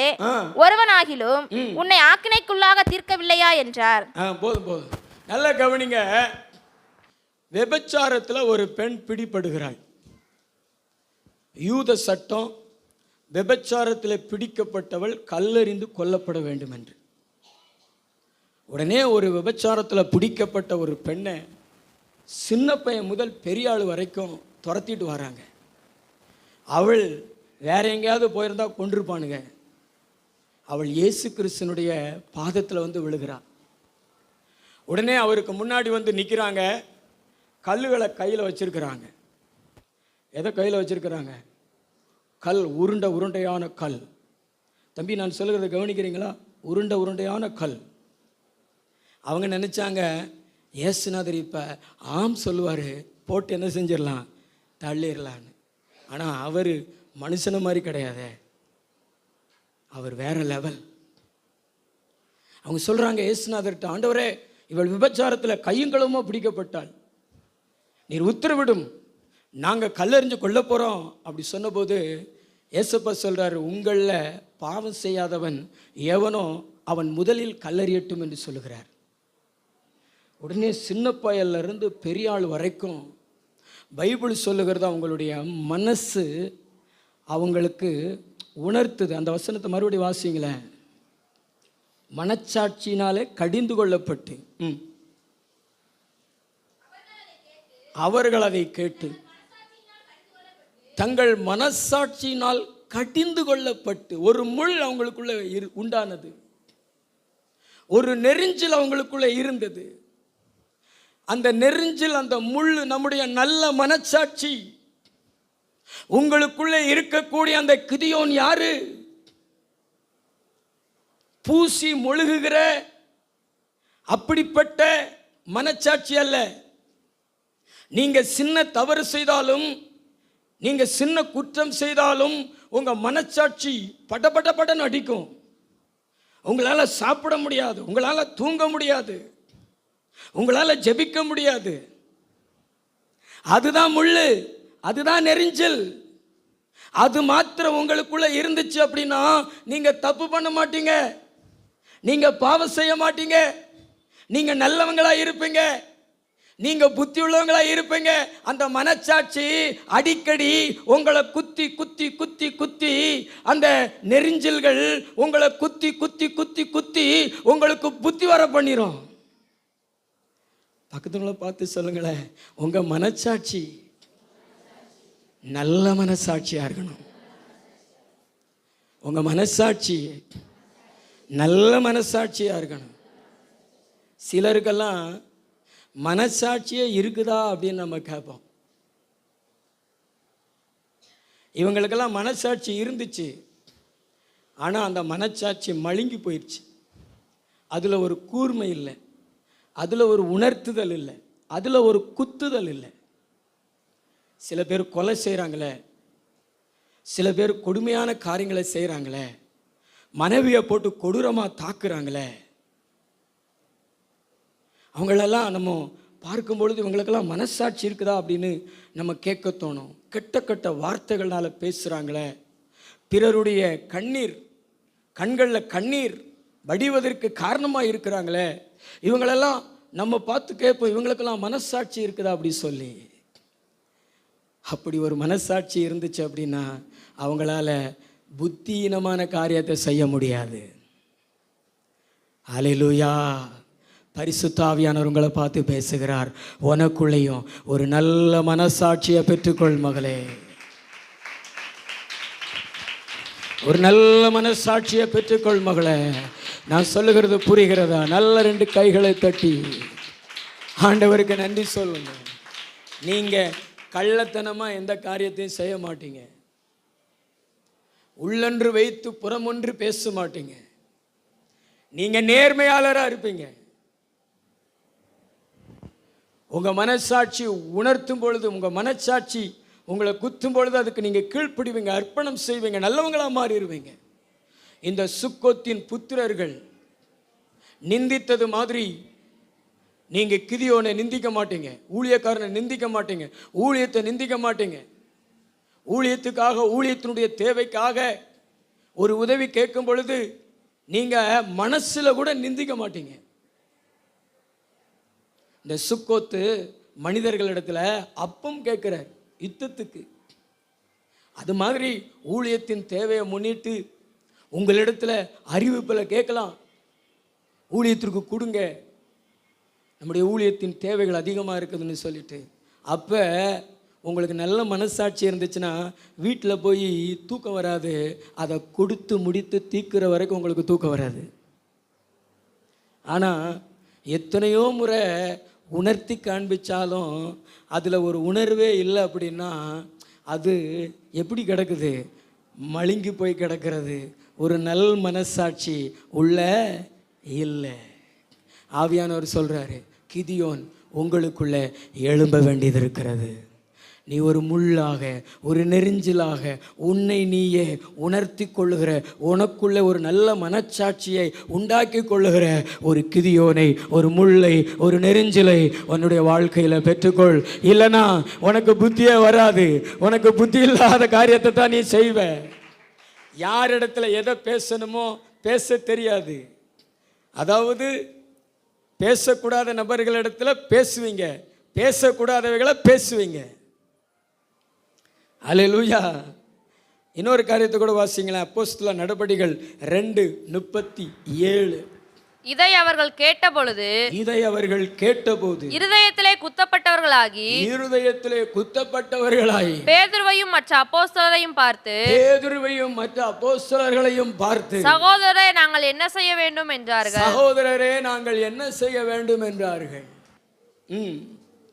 பேதுரு அவர்களை நோக்கி நீங்கள் மனம் திரும்பி ஒவ்வொருவரும் பாவ மன்னிப்புக்கென்று இயேசு கிறிஸ்துவின் நாமத்தினாலே ஞானஸ்தானம் பெற்றுக்கொள்ளுங்கள். அப்பொழுது பரிசுத்த ஆவியின் வரத்தை பெறுவீர்கள். நான் சொல்றது நல்ல கவனமா கேளுங்க. ஆவியானவர் நம்மோடு கூட பேசுகிறார். லேட்டாக வந்தவங்களை பார்த்து நான் ஒரு கேள்வி கேட்டேனா, உங்களுக்கு மனசாட்சி இருக்குதா அப்படின்னு. அதாங்க, அந்த முள் உங்களுக்குள்ளே இருக்குதா? அந்த நெரிஞ்சல்கள் உங்களுக்குள்ளே இருக்குதா? இருந்துச்சு அப்படின்னா ஆராதனைக்கு நீங்கள் எவ்வளோ லேட்டாக வர மாட்டீங்க. ஏங்க, நாங்களும் உங்களை மாதிரி மனுஷர்கள் தாங்க. உங்களை மாதிரி நாங்கள் தேவனை விசுவாசிக்கிறோம். ஆனால் எங்களுடைய வாழ்க்கையில் ஆராதனையை ஏனோதானு நடத்தவோ தாமதமாய் போய் நடத்தவோ எங்களுக்கு மனசு இருக்காது, மனம் ஒத்துக்கிறாது. ஏன்னா நமக்குள்ள ஒரு முள் இருக்குது, ஒரு நெரிஞ்சல் இருக்குது. நான் சொல்கிறேங்க, இந்த முள் இருந்துச்சுன்னா பிரதர், ஒரு வாரம் கூட ஆராதனைக்கு வராமல் உங்களால் இருக்க முடியாதுங்க. நீங்கள் போய் வேலையை நிம்மதியாக செய்ய முடியாது. வேலையிலிருந்து பாதியில் ஓடி வந்துடுவீங்க. ஞாயிற்றுக்கிழமை காலையில் எழுந்த நேரத்தில் இருந்து உங்களுடைய ஒவ்வொரு ஒர்க்கையுமே அவ்வளவு ஸ்பீடாக செய்வீங்க. மணியை பார்த்து பார்த்து செய்வீங்க. சரியான நேரத்துக்கு வந்து கர்த்தருடைய சமூகத்தில் ஆராதிப்பீங்க. ஏன்னா உங்களுக்குள்ள இருக்கிறது நல் மனசாட்சி. நல் மனசாட்சி. இந்த நல் மனசாட்சி உடையவன் யாரையும் புண்படுத்த மாட்டான், யாரையும் நிந்திக்க மாட்டான். அவனுடைய வாழ்க்கையில் ஆண்டவருடைய காரியத்தில் எல்லாத்தையும் சரியாய் செய்வான், நேரத்துக்கு செய்வான். ஆவிக்குரிய காரியத்தில் எதையும் தவற விட மாட்டான். அப்படி தவற விட்டான்னா அவன் மனசாட்சி ஒத்துக்கிறாது. அப்படியே தவற விடுகிறான் என்றால் அவன் நல்மான் மனசாட்சி உடையவன் இல்லை. அதனால தான் பரிசுத்த ஆவியானவர் சொல்றாரு, உனக்குள்ள ஒரு முள்ளை பெத்துக்கோ. உனக்குள்ள இருக்கிற அந்த முள் உன்னை குத்தி குத்தி இன்னைக்கு ஞாயிற்றுக்கிழமை 8 மணி வரைக்கும் தூங்காத. அந்த முள் உன்னை தூங்க விடாது. கைகளை ஒருத்தி ஒரு அல்லேலூயா சொல்லுங்களேன். அல்லேலூயா. உன்னை எந்திரிக்க வச்சு உன்னை ஆண்டவருடைய பாதத்தில் கொண்டு வந்து நிறுத்திடும். ஆண்டவர் உங்களை பார்த்து சொல்றாரு, ஒரு நல்ல மனசாட்சியை பெற்றுக்கொள்ளுங்க. நல்ல 2 கைகளை தட்டி கொடு. ஒரு நல்ல மனசாட்சியை பெற்றுக்கொள்ளுங்க. கை தட்டு வர மாட்டேங்குது பாருங்களேன். ஆண்டவர் உன்கிட்ட பேசுறாரு. ஒரு நல்ல மனசாட்சியை பெற்றுக்கொள் மகளே. ஒரு நல்ல மனசாட்சியை பெற்றுக்கொள் மகளே. ஒரு நல்ல மனசாட்சியை பெற்றுக்கொள் மகனே. இந்த நல் மனசாட்சி நமக்கு தேவை. அந்த முள் நமக்கு தேவை. நம்மளை உணர்வுக்குள்ள ஏற்படுத்தி நடத்துகிற அந்த முள் நமக்கு தேவை. இப்ப நம்ம வாசித்த பகுதியில் யூதர்களுக்குள்ள அந்த முள் இருந்தது, அந்த நெரிஞ்சில் இருந்தது. இன்னைக்கு எத்தனையோ பிரசங்கம் பண்றோம், இந்த காதுல வாங்கி இந்த காதுல விட்டுட்டு போயிடுறாங்க மக்கள். ஆனா ஒரே பிரசங்கம் தான். மேல் வீட்டறையில 3000 யூதர்கள், 3000 யூதர்கள் பிரதர், 3000 யூதர்களுங்க. ஒன்று போல ஒரு மனமா அந்த பிரசங்கத்தை கேட்டு பேதுருவிடத்தில் வந்து கேட்குறாங்க, நாங்கள் என்ன செய்யணும்? அங்கே ஒரு வார்த்தை குறிப்பிடப்பட்டிருக்கிறது, இருதயத்தில் குத்தப்பட்டவர்களாய். பக்கத்தில் பார்த்து சொல்லுங்களேன், இருதயத்தில் குத்தப்பட்டவர்களாய். சொல்லுங்களேன், இருதயத்தில் குத்தப்பட்டவர்களாய். என்ன செய்ய வேண்டும் என்று கேட்குறாங்க. நீங்கள் என்னைக்காவது என்ன செய்யணும்னு கேட்டிருக்கீங்களா? ஜெபத்தில் பிரசங்கம் பண்ணி முடித்த உடனே என்னைக்காவது ஆண்டவரே இந்த வசனத்துக்கு நான் அர்ப்பணிக்கிறேன், இனிமேல் என்னுடைய வாழ்க்கையை நான் மறுரூபப்படுத்திக்கிறேன், என் வாழ்க்கையை மாற்றிக்கொள்வேன் அப்படி சொல்லி ஜெபம் பண்ணியிருக்கிறீங்களா? எத்தனையோ பைபிள் ஸ்டடிகள், எத்தனையோ ஆராதனையில் பிரசங்கங்கள், ஆனாலும் அந்த காதில் வாங்கி இந்த காதில் விட்டுட்டு போயிடுறீங்களே. காரணம், உனக்குள்ளே ஒரு குத்துதல் இல்லையே. உனக்குள்ளே ஒரு முள் உன்னை குத்துகிற, உன்னை உணர்த்து வைக்கிற, உன்னை குத்துகிற அந்த நெரிஞ்சல்கள் இல்லையே. கர்த்தர் சொல்றாரு, இன்னைக்கு நீ அதை பெற்றுக்கோ. அப்பனாதான் நீ அடுத்த நிலைக்குள்ள நீ போவ. அடுத்த ஆவிக்குரிய நிலைக்குள்ள நீ போகணும்னா அந்த உந்துதல் உனக்கு வேணும், அந்த குத்துதல் உனக்கு வேணும். ஒரே நாள்ல 3000 பேர் ஞானஸ்தானம் எடுத்தாங்க, ரட்சிக்கப்பட்டாங்க. அடுத்த 5000 பேர். ஆதி சபை ஒரு பெரிய சபையாய் மாறினது. முள்ளு நமக்கு வேணும். என்ன வேணும்? முள்ளு நமக்கு வேணும். அம்மா அப்பாவை கடினமாக பேசிட்டாலும் கோபப்பட்டுட்டாலும் மறுபடியும் அவங்ககிட்ட போய் இறங்கி நீங்கள் பேசுகிறீங்கன்னா உங்களுக்குள்ள முள்ளு இருக்குன்னு அர்த்தம். நீங்கள் அதையுமே பூசி முழுகிறீங்கன்னா உங்களுக்குள்ள முள் இல்லைன்னு அர்த்தம். உங்களை நியாயப்படுத்தினீங்கன்னா எத்தனை பேருக்குள்ள அந்த முள் இருக்கிறது? எத்தனை பேருக்குள்ள அந்த நெரிஞ்சல்கள் இருக்கிறது? நான் நல்ல மனச்சாட்சியை உடையவனாக இருக்கிறேன்னு சொல்கிறேங்க. 2 கை வத்தி காமிங்களேன், கை வத்தி காமிங்களேன். என் மனைவி மட்டும்தான் கை வைத்துக்கிறது. இங்கே ஜான் பிரதர் கையை உயர்த்துகிறார். இருக்குதா உண்மையா? ஆமே. உங்களுக்குள்ள அந்த முள் இல்லையா? நல்ல மனசாட்சி இல்லை. ஆனால் இன்றைக்கி நான் பெற்றுக்கொள்ளணும் பாஸ்டர் அப்படின்னு விரும்புகிறவங்க 2 கை உயர்த்தி காமிங்க. நல்ல தலைக்கு மேலே கூட கை வைத்தி காமிங்களேன். இயேசு சொல்கிறார், இன்னைக்கு உன் மனச்சாட்சியை மாற்றி அமைக்கிறார் தேவன். சுக்கோத்தின் மனுஷர்களுக்கு ஒரு புத்தி வர வைக்கக்கூடிய ஒரு தன்மையை கிதியோன் உண்டாக்குனது மாதிரி இயேசு கிறிஸ்து உங்களுக்குள்ள ஒரு மனசாட்சியை புதுப்பிக்கிறார். உங்களுடைய மனசாட்சியை புதுப்பிக்கிறார். நல்ல கைத்தட்டி ஆண்டவரை மகிமைப்படுத்துங்களேன். நல்ல கைத்தட்டி ஆண்டவரை மகிமைப்படுத்துங்க. நீங்கள் ஆண்டவரிடத்துல கேட்டு பெற்றுக்கொள்ளுங்க பிரதர். ஆண்டவரிடத்துல கேட்டு பெற்றுக்கொள்ளுங்க. இந்த இது இல்லைன்னா நீங்கள் புத்தி இல்லாமல் தான் இருப்பீங்க. உங்களுடைய வாழ்க்கையில் நன்மை ஆசீர்வாதம் வராது. நல்லது செய்கிறவங்களுக்கு தீமை செய்வீங்க, தீமை செய்கிறவங்களுக்கு நல்லது செய்வீங்க. ஆவியானவர் உங்களோடு பேசுகிறார். 3வது ஒரு காரியத்தை நம்ம வாசிக்கலாம். நியாயாதிபதிகளின் புஸ்தகம் 7:13-14. கிதியோன் வந்தபோது ஒருவன் மற்றொருவனுக்கு ஒரு சொப்பனத்தை சொன்னான். அதாவது இதோ ஒரு சொப்பனத்தை கண்டேன். சுட்டிருந்த ஒரு வார்கோதுமை அப்பம் மீதியானியரின் பாளையத்திற்கு உருண்டு வந்தது. அது கூடாரம் மட்டும் வந்தபோது அதை விழத்தள்ளி கவிழ்த்து போட்டது. கூடாரம் விழுந்து கிடந்தது என்றான். அப்பொழுது மற்றவன் இது யோவாசின் குமாரனாகிய கிதியோன் என்னும் இஸ்ரவேலுடைய பட்டயமே அல்லாமல் வேறல்ல. பட்டயமே. நல்ல கை தட்டி கர்த்தருக்கு நன்றி சொல்லுவோமா? நல்ல 2 கையை தட்டி ஆமென். கிதியோன் பச்சை அப்பம் அல்ல, சுடப்பட்டிருந்த கோதுமை அப்பம், சாப்பிடுகிற அப்பம். நீங்க உங்க வாழ்க்கையில சுடப்பட்டிருந்த கோதுமை அப்பமாக மாற வேண்டும். அந்த தியாகம், அந்த அர்ப்பணிப்பு உங்களுக்குள்ளே இருக்கணும். உங்களுக்குள்ளே சுயம் செத்திருக்க வேண்டும். நீங்கள் சுயம் உள்ளவர்களாக இருந்தீங்கன்னா உங்களுக்கு நீங்க பயன்படலாம். ஆனால் உங்களை சார்ந்தவர்களுக்கு நீங்க பயன்பட முடியாது. உங்களுக்கு சுயத்தின் மேலே ஒரு ஜெயம் வேண்டும். அப்பொழுதுதான் உங்களுடைய எதிர்காலத்தை குறித்ததான பயம் அகன்று போகும். கர்த்தர் உங்களை, உங்களுக்கு, உங்க குடும்பத்துக்கு, உங்க உறவினர்களுக்கு, சபைக்கு, சமுதாயத்துக்கு பிரயோஜனப்படுத்த முடியும். நான் என்கிற அந்த தன்மை உங்களுடைய சிந்தனையிலிருந்து அகற்றப்பட வேண்டும். அல்லேலூயா.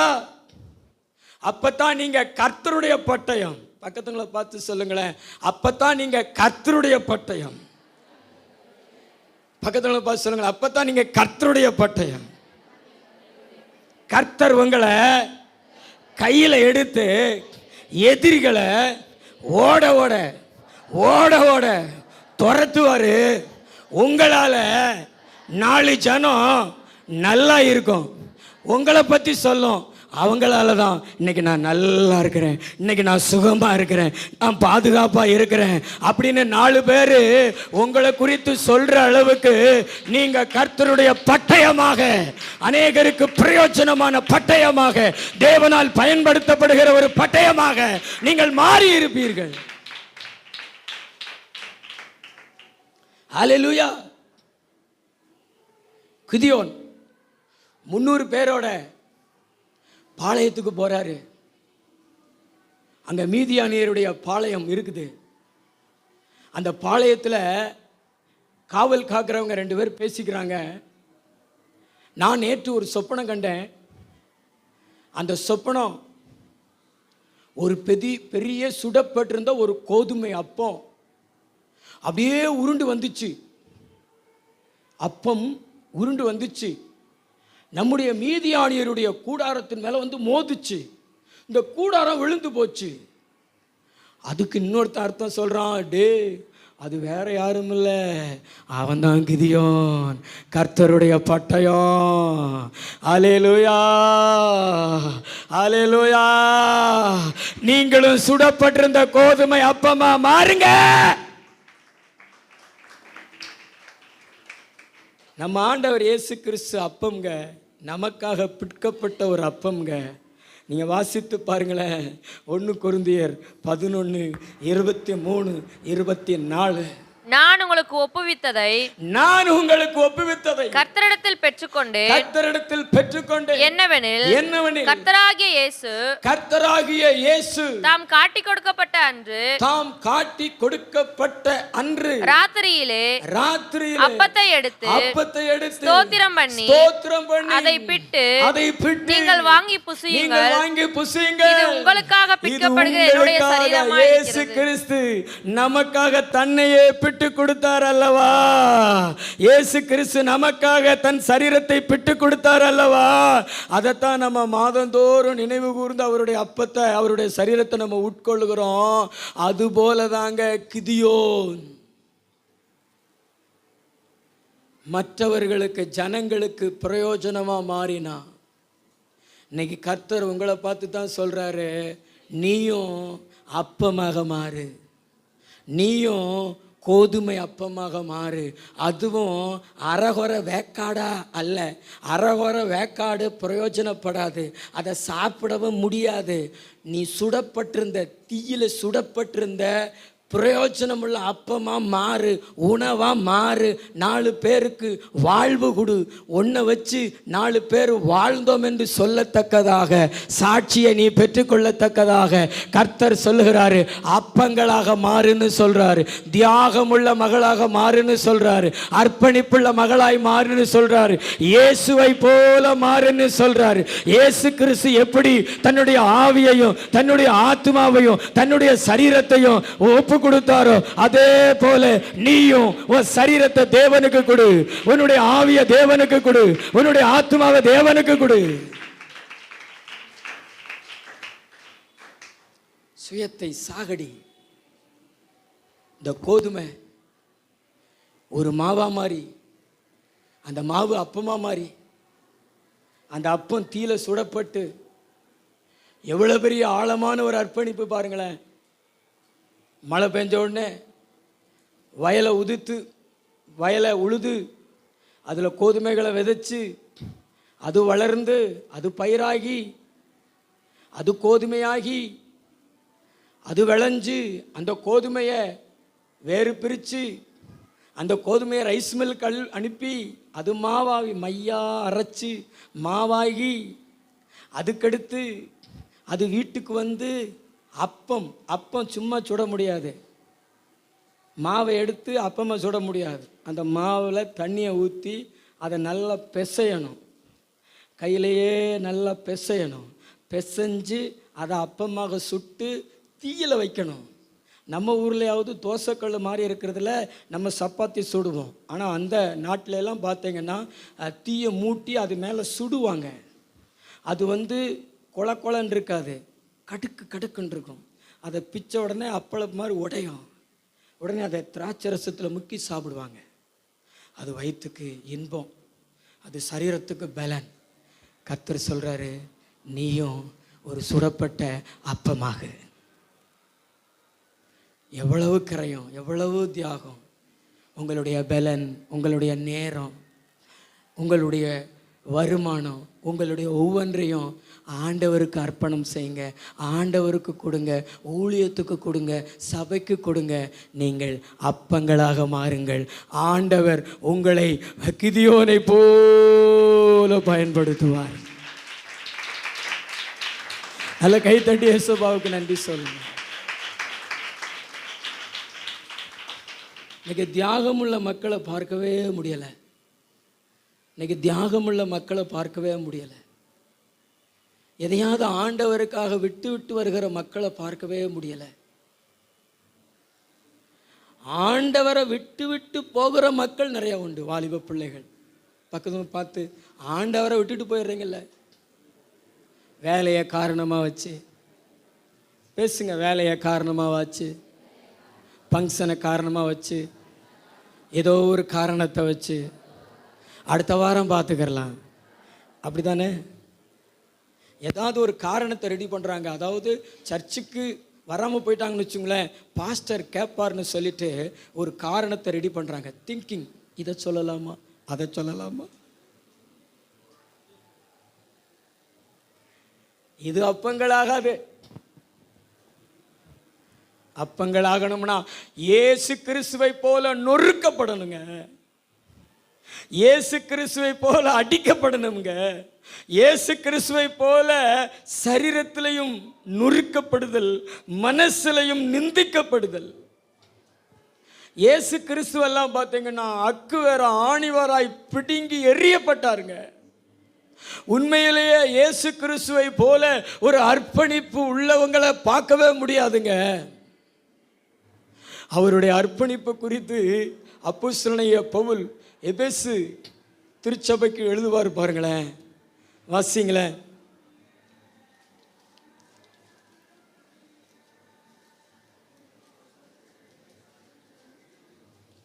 அஞ்சாவது அதிகாரம் 2வது வசனம். கிறிஸ்து நமக்காக தம்மை தேவனுக்கு சுகந்த வாசனையான காணிக்கையாகவும் பலியாகவும் ஒப்பு கொடுத்து நம்மில் அன்பு கூர்ந்தது போல நீங்களும் எல்லாருமே வாசிக்கலாமா அந்த வசனத்தை? என்னோடு சேர்ந்து வாசிங்களேன். கிறிஸ்து நமக்காக தம்மை தாமே தேவனுக்கு சுகந்த வாசனையாக காணிக்கையாக பலியாக ஒப்பு கொடுத்தது நம்மில் அன்பு கூர்ந்தது போல நீங்களும் அன்பில் நடந்து கொள்ளுங்க. காணிக்கையாகவும் கொடுத்தாரு, பலியாகவும் கொடுத்தாரு. பக்கத்தில் பார்த்து சொல்லுங்களேன், இயேசு நமக்காக பலியாக கொடுத்தது போல நீங்களும் உங்களை அவருக்கு காணிக்கையாக கொடுங்க, ஊழியத்துக்கு கொடுங்க, உங்களை அவருக்கு பலியாக கொடுங்க. இயேசுவுக்காக உங்களையும் உங்கள் குடும்பத்தையும் முழுமையாக அர்ப்பணம் செய்யுங்க. உங்களுடைய நேரத்தை கொடுங்க, உங்களுடைய உழைப்பை கொடுங்க, எதெல்லாம் அர்ப்பணிக்க முடியுமோ கொடுங்க. நீங்கள் ஒரு கோதுமை அப்பங்களாக மாறுங்க, அதுவும் சுடப்பட்ட கோதுமை அப்பங்களாய் மாறுங்க. அநேகருக்கு வாழ்வு கொடுக்கிறவங்களா மாறுங்க. ருசியுள்ள பதார்த்தங்களாய் மாறுங்க. அநேகருடைய பசியை ஆற்றுங்கள். அந்த கிதியோன் எவ்வளவு பேருக்கு நன்மை செய்தார்னு போடல, ஆனா அவர் வாழ்ந்த 40 வருஷமும் மக்களுக்கு நன்மை செய்தார் என்று போடப்பட்டிருக்கிறது. சுடப்பட்ட அந்த அப்பங்களா என்ன செய்யுங்க, மாறுங்க. தியாகம் உங்களுக்கு அலங்காரமாக இருக்கட்டும், அடையாளமாக இருக்கட்டும். பக்கத்தில் பார்த்து சொல்லுங்களேன், தியாகம். பின்னாடி உள்ளவங்க சொல்லுங்க, தியாகம். ஆண்டவருக்கு எதையாவது தியாகம் பண்ணுங்க. சுயத்தை சாகடிங்க. இன்னைக்கு மக்களுக்குள்ள நிறைய இருக்கிறது சுயம். மக்களுக்குள்ள நிறைய இருக்குது என்னது, சுயம். ஆனால் அதில் ஜெயம் எடுங்க, ஆண்டவர் உங்களை ஆசீர்வதிப்பார். 3 காரியம் நான் உங்களுக்கு சொன்னேன். முதல்ல என்ன சொன்னேன், தடை கல்லாய். 2வது முள்ளுகளாக நெருஞ்சில்களாக. 3வது அப்பங்களாக. பக்கத்தில் பசங்களை அப்பங்களாக. எல்லாரும் அப்படியே முழங்கால் படிட்டு அப்பங்களாக. இயேசுவே என்னை உம்மை போல மாத்துவப்பா, நீர் எங்களுக்காக பிடிக்கப்பட்டது போலப்பா. 25 வருஷ ஊழியத்தில் நானும் என்ன ஒரு அப்பங்களாக ஒப்பு கொடுத்துருக்கிறேன். என்னை பார்த்து என் ஜெபத்தில் அடிக்கடி ஆண்டவர் சொல்வார், கிதியோன் பராக்கிரமசாலின்னு சொல்வார். என்ன இயேசு எவ்வளவு நல்ல தெய்வம். அவர் ஆராதிக்கிற நீங்களோ அப்பங்களாக அப்பங்களாக அப்பங்களாக உன்னுடைய பிரச்சனைகள் மறுபடியும் எழும்பாதபடிக்கு நீ ஒரு அப்பங்களாய் மாற. எத்தனை பேர் இந்த சத்தியத்துக்கு ஒப்பு கொடுக்கிறீங்க? உங்க வலது கரத்தை உயர்த்தி ஆவியானவர் அசைவாடுகிறார், ஆவியானவர் உலாவுகிறார், மேல் அசைவாடுகிறார். எத்தனை வாலிப தம்பிகள் உங்களுக்குள்ள ஒரு கிதியோனை பெற்றுக் கொள்வீங்க? கையை உயர்த்தி காமிங்களே. உங்க இருதயத்தில் கை வைத்து, இயேசுவே என்னையும் உம்மை போல ஒரு அப்பங்களாக்கும் ஆண்டவரே. வாலிப பிள்ளைகள் சொல்லுங்களேன், கத்தி கதறி சொல்லுங்களேன், இயேசுபா எனக்காக நான் வாழ்ந்தது போதும், இனி உங்களுக்காக நான் வாழணும் ஆண்டவரே, உங்களுக்காக நான் வாழணும் ஆண்டவரே, உங்க ஊழியத்துக்காக நான் வாழணும் ஆண்டவரே, உங்களை போல நான் வாழணும் ஆண்டவரே. இயேசுவே பெற்றுக்கொள் மகளே, பெற்றுக்கொள். உன் மேல அபிஷேகத்தை ஊத்துகிறார், பெற்றுக்கொள். நல்ல கை தட்டி பெற்றுக்கொள். ஆவியானவர் பலமா இறங்குகிறார். வாலிப தம்பி ஆவியானவர் மேல இறங்குகிறார். நல்ல கை தட்டி அவரை பெற்றுக்கொள், பெற்றுக்கொள்ளுங்க.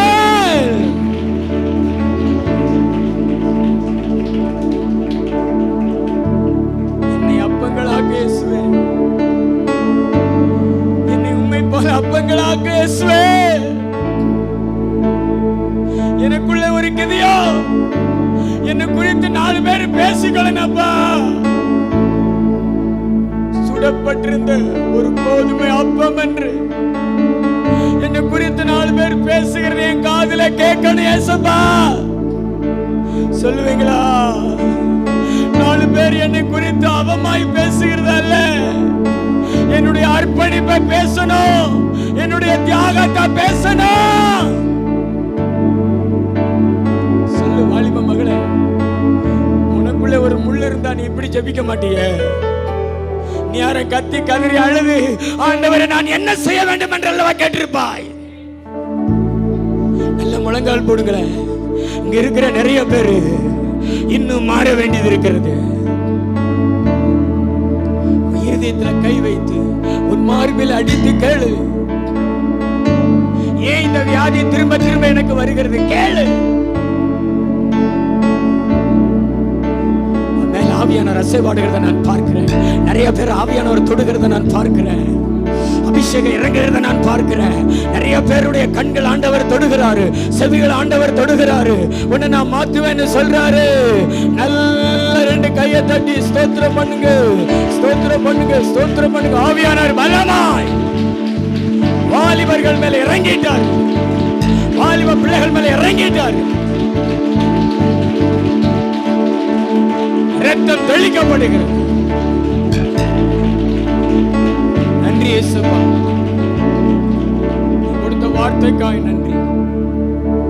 இந்த மக்கள் எல்லாரையும் ஆசீர்வதிங்க. ரத்த கொட்டிக்குள்ள மறைங்க. இந்த வாரம் முழுது கூட இருங்க. சமாதான சந்தோஷத்தையும் தாங்க. உங்கள் பிள்ளைகளுக்குள்ள ஒரு கிதியோடு எழும்பி அமைதியையும் நன்மையையும் கொண்டு வரட்டும். இயேசு கிறிஸ்துவின் மூலம் பிதாவே.